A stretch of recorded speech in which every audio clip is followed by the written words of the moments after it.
গল্পের নায়ক এবং নায়িকা কখনো নিজেদের পিঠ বাঁচাতে কোনো ছলনার আশ্রয় নেয় না, নিজেদের পিঠ বাঁচানোর জন্য কোথাও মুখ লুকায় না।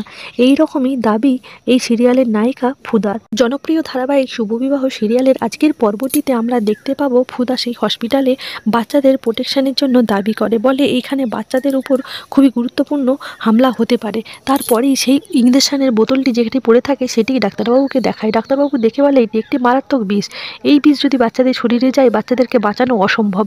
ফুদা বুঝতেই পারে যে এটি কোনো একটি বাইরে থেকে লোক এসে এই কাজ করছে তাদের দুর্নাম করার জন্য, এবং তার যে ধারণাটি এতদিন ছিল সেটি এখন সত্য প্রমাণিত হয়।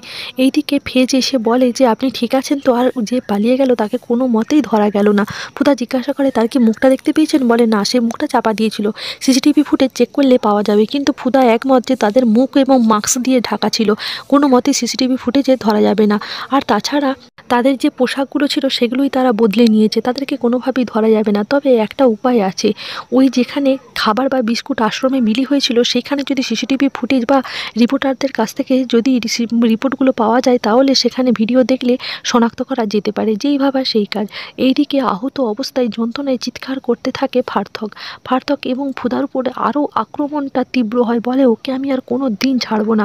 যদিও ফার্থকের গার্লফ্রেন্ড বলে আগের যে ফুদাময়ীকে চিনতাম সে কিন্তু আর নেই, সে এখন শক্ত হয়ে গেছে, কি করে হলো তা আমরা বলতে পারবো না। ফুদার কথা মতো ফেজ সেই রিপোর্টারদেরকে ডাকে এবং তাদের কাছ থেকে সেই ভিডিওগুলি নিতে চায়, এবং ভিডিওগুলি তারা দেখে বুঝতে পারে যে কেউ একজন বাইরে থেকে এসেছে এবং সেই লোকটির মুখটি দেখা যাচ্ছে না, মুখটি জুম করে দেখতে হবে। কিন্তু তাদের ক্যামেরায় সেই জুমের অপশানটি না থাকায় তারা বলে যে এই জুমের অপশানটি পরে তাদেরকে অবশ্যই পাঠিয়ে দেওয়া হবে।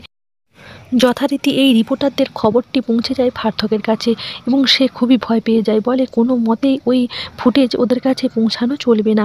তাই সে ওই মেয়েটিকে কন্ট্যাক্ট করে যেই মেয়েটি তাদেরকে ফুটেজ দেখিয়েছিল, এবং সেই মেয়েটিকে হুমকি দেয় যে কোনো মতেই যেন ওই ফেজ ফুদা বা ফসু মল্লিক বাড়িতে এই ভিডিও ফুটেজ না পৌঁছায়, তাহলে তার কপালে অশেষ দুর্গতি আছে, আর সে যদি টাকায় ডিল করতে চায় সেটাও করতে পারে। এইদিকে ফুদার বোন তাকে জানায় যে দিদি আমি ঘর তন্ন করে খুঁজেছি, কোনো জায়গাতেই টাকা পাওয়া যায়নি। এইবার দিদিকে যখন ফোন করে দিদি বলে এমন কোনো জায়গায় দেখ বালিশ কাঁথা যে কোনো মানুষ সচরাচর দেখে না, সেই রকম জায়গার ভিতরে কাকুমণি পিঠ বাঁচাতে টাকাগুলি লুকাতে পারে। যেই রকমই ভাবে সেই রকমই কাজ হয়। হঠাৎ করে রাত্রিবেলায় দেখে তার শ্বশুরমশাই দুটি বালিশকে হাতে নিয়ে নামছে। হঠাৎ করেই দেখে সন্দেহ হয় যে কেন দুটো বালিশ নিয়ে নামছে, শ্বশুরমশাই রাত্রিবেলা দুটো বালিশ নিয়ে কোথায় যাবে, এবং সেই নিচ থেকে নেমে আসতে উপরে সরে যেয়ে দূর থেকে ভিডিও করতে থাকে। হঠাৎ করে এসে তার দাদা ফণিমেষও সেখানে যুক্ত হয়। দুটো বস্তায় করে মাটি নিয়ে আসে এবং মাটির তলায় সেই টাকাগুলিকে চাপা দিয়ে কোনো একটি জায়গায় রাখার প্ল্যান করে, বিশেষত সেটি সিকিউরিটিদের থাকার জায়গায়। আবার এই রাত্রিবেলাতেই ফার্থক জেনে যায় যে ফেজ আর ফুদা সে যে ফোন করেছিল, সে যে ভিডিও ফুটেজটি চেয়েছে সেটি জেনে গেছে। তাই এই মেয়েটিকে শেষ করে দিয়ে তার কাছ থেকে এই ফুটেজটি নেওয়া ছাড়া তার আর কোনো উপায় থাকে না। তাই সে যথারীতি সেই মেয়েটিকে যায় এবং মেয়েটিকে টর্চার করে তার কাছ থেকে ভিডিওটি নিতে থাকে। ফেজ আর ফুদা যেও কোনো মতেই মেয়েটির খোঁজ পায় না। পরের দিন ভোর হতে না হতেই ফানুবালার বসু মল্লিকের ঘুম ভেঙে যায় এবং সে চিৎকার করতে থাকে তার নাতি ফেজের জন্য, বলে আমার নাতি না এলে আমি আর জল স্পর্শ করবো না, এবং কাঁদতে থাকে আমার নাতিকে ঠিক জেলে তুলবে। বড় বৌমা ছোট বৌমা আমার নাতি কি ফিরে এসেছে, তারাও জানায় যে তারা ভোর থেকে উঠে ভগবানকে ডাকছে কিন্তু সে এখনও ফেরেনি। যথারীতি এক এক করে সবাই উপর থেকে নেমে আসে এবং ফেজের নামে সবাই বলতে থাকে যে তাদের ছেলে এরকম কাজ করতেই পারে না।